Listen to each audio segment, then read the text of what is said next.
అందరికీ శుభోదయం అండి.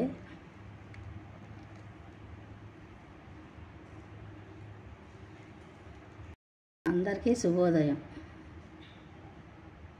ఈ ఉదయాన్నే మందార పువ్వులు తెచ్చి అమ్మవారికి విఘ్నేశ్వరుడికి అలంకరించానండి. అలాగే జీడిపప్పు ప్రసాదంగా పెట్టాను. అందరూ బాగుండాలి, అందులో మేము ఉండాలి. చిక్కుడు ఫ్రైకి ఇలా కాయల పాలంగానే ఉడకబెట్టేస్తున్నా.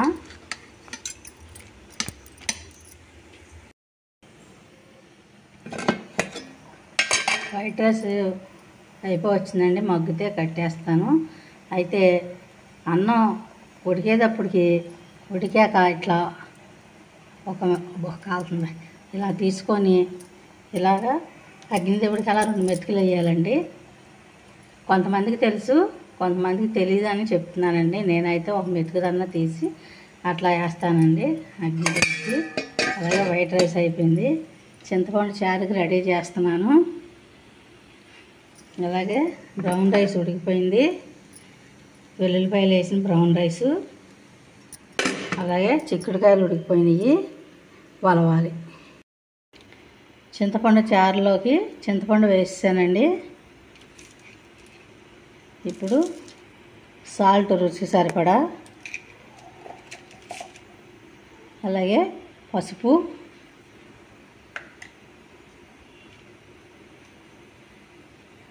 కొంచెం కారం,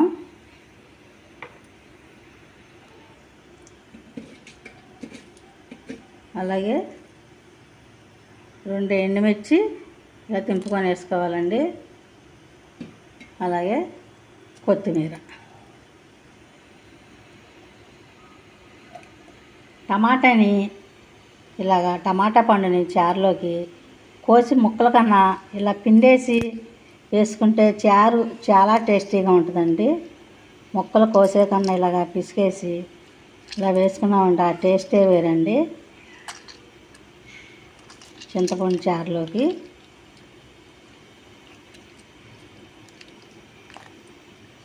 చాలా బాగుంటుందండి. ఇలాగా ముక్కలు కోసే కన్నా పిసికేసి టమాటా వేస్తే చింతపండు చారు. ఈ వేసవకాలం ఎక్కువ చారులు, పచ్చి పులుసులు, కూరలు కూడా పులుసులు ఎక్కువ తింటామండి. ఎందుకనో కానీ ఎండల మట్టికి రోడ్డు మీద కోడిగుడ్డు అట్టేస్తే అట్టేపేలా ఉందండి, అంత ఎండగా ఉంది. చారు తాలింపు, వెల్లుల్లి,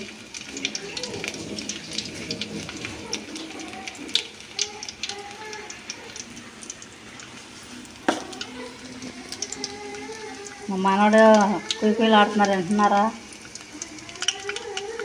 ఆవాలు, మినప్పప్పు, జీలకర్ర, ధనియాలు, 2 ఎండుమిర్చి తాలింపుకండి వేసేసుకున్నాం. కరివేపాకు లేని తాలింపు.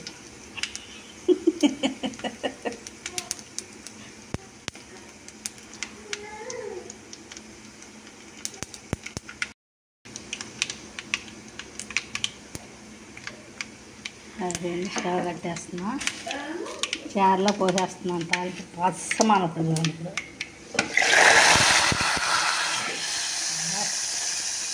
ఇప్పుడు అలాగే చింతపండు చారు రెడీ అయిపోయింది. గోరుచిక్కుడుకాయ ఫ్రై కొబ్బరి నూనెతో. కొబ్బరి నూనె వేసాను. కొబ్బరి నూనె వేడెక్కాక వేరుశనగకాయ గుళ్ళు,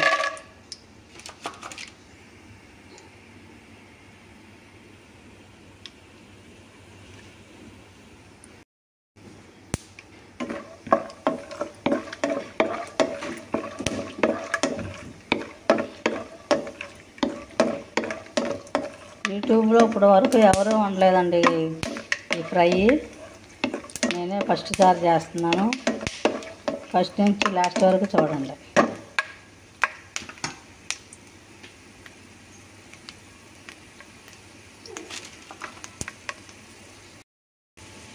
వేరుశనగకాయ గుళ్ళు సగం వేగాక మినప్పప్పు, ఆవాలు, జీలకర్ర, 2 ఎండుమిర్చి వేసుకోవాలి.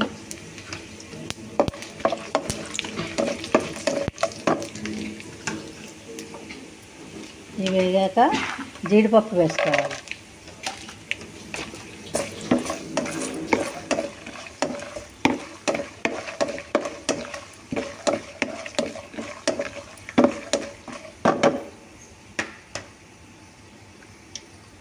ఇవి వేగాక ఉల్లిపాయ, పచ్చిమిరపకాయ ముక్కలు వేసేసుకోవాలి.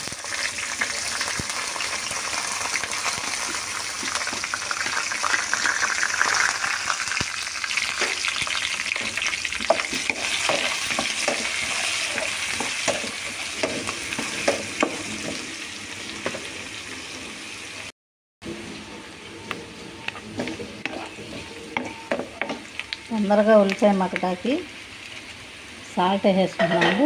రుచికి సరిపడా సాల్ట్.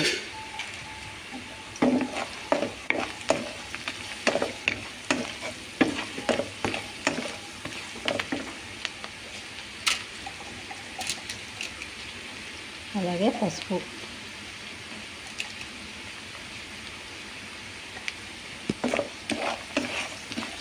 పసుపు వేయగానే కలర్ మారిపోతుండ, అలాగే కమ్మదనం కూడా వచ్చేస్తుంది కూరకి.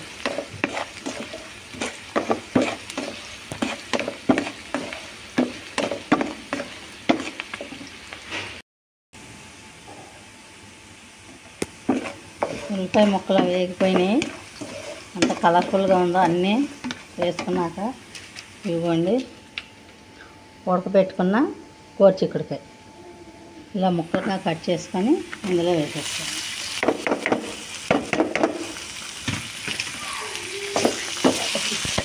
మా మానవుడు అరుపులు ఏం పడుతున్నాయండి, మా బుటాగాడి.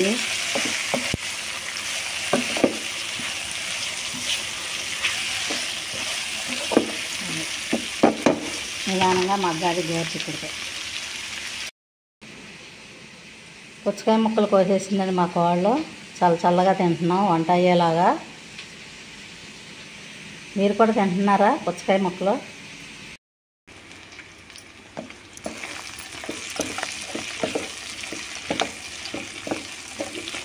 గోరుచిక్కుడుకాయ మగ్గిపోతుందండి. ఇప్పుడు ఏం చేయాలంటే ఇది వెనక్కి ఇలా నెట్టేసుకొని ఈ ముక్కలను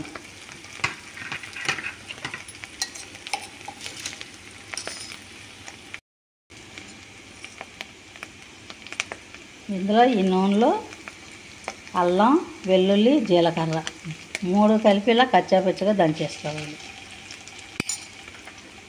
ఇలా మధ్యలో నూనె ఉంటుంది కదండి, నూనెలో కొంతసేపు వేగనివ్వండి, పచ్చిదనం పోద్ది. ఎందుకంటే ముక్కలు అన్నిటితో పాటు వేపామనుకోండి ఆ ముక్కలకి సరిగ్గా అంటుకోకుండా బాగుంటుంది. ఇలా నూనెలో వేగిపోయాక అన్నీ కలిపితే మట్టుకు ఇది కూడా వేగిపోయి బాగుంటుంది, రుచిగా ఉంటుంది.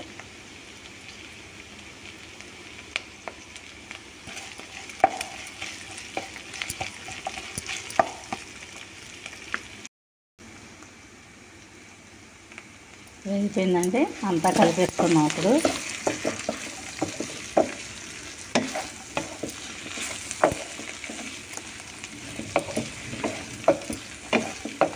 కాస్త మగ్గాలి, మూత పెట్టేసుకుంటాం.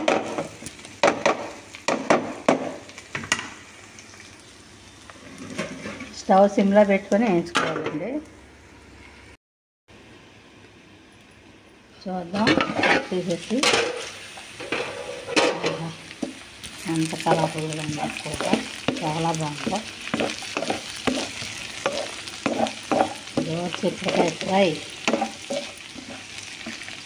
అలాగే కొత్తిమీర వేసేసుకుంటున్నానండి. కరివేపాకు కూడా వేసుకోవచ్చండి, లేదని నేను వేయలేదు. కొత్తిమీర కూడా ఇలా వేగిపోయాక దించే ముందు కారం వేసుకున్నామండి.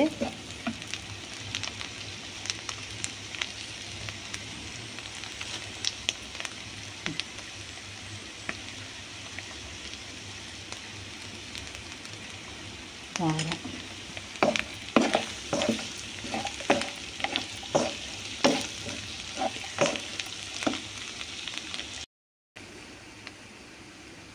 చూసేద్దామండి ఫ్రై ఎంతవరకు వచ్చిందో. జీడిపప్పులు వేగిపోయి చూస్తూ ఉన్నాయి ఎప్పుడు తింటారా అని. అయిపోయింది కూర. ఈ ఫ్రై మీకు కూడా నచ్చితే వండేసుకోండి ఇలాగా.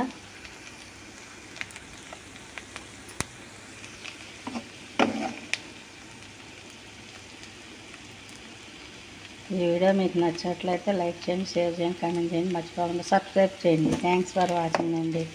అలాగే మా వంటకాలు వైట్ రైస్,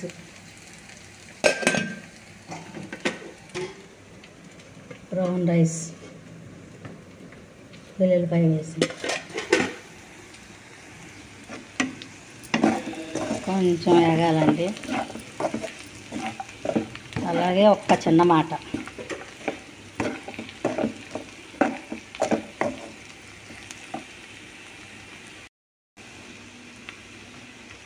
వినాశకాలే విపరీత బుద్ధులని